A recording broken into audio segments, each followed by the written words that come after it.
دادگاه عالی تاجیکستان روز 12 ینور حکم دادگاه شهر ایسار در مورد پرونده پرسر و صدای تجاوز به ناموس دختر نابالغ 12 ساله را بیکار کرد.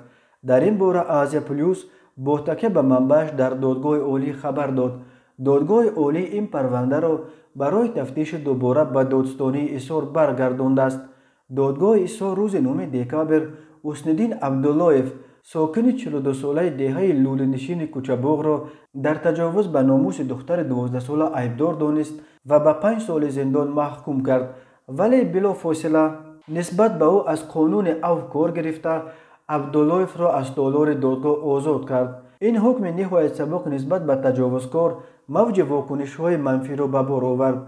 بسیاری‌ها بر اینند که نفر گناهکار با احتمال غالب در عوض پاره چنین حکم سبک گرفته است. اخیراً نمایندگان 54 سازمان غیر دولتی در یک نامه سرکشاده از رهبران تاجیکستان خواستند که مجازات را برای آزار جنسی کودکان شدیدتر کنند و نگذارند که افراد گناهکار در چنین جنایت‌ها با جزاهای سبک خلاص شوند.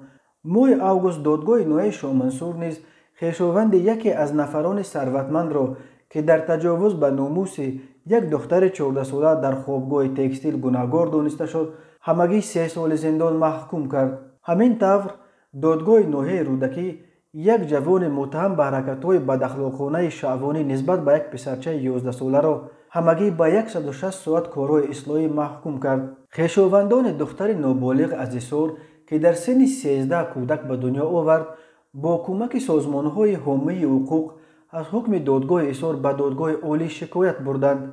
دادگاه عالی تاجیکستان حکم دادگاه شهر ایسار را در مورد پرونده پرسر و صدای تجاوز دخترک نابالغ 12 ساله از سوی یکی از پیوندانش بیکار کرد. در این باره یک منبع از دادگاه عالی تاجیکستان به آزیا پلیس خبر داد.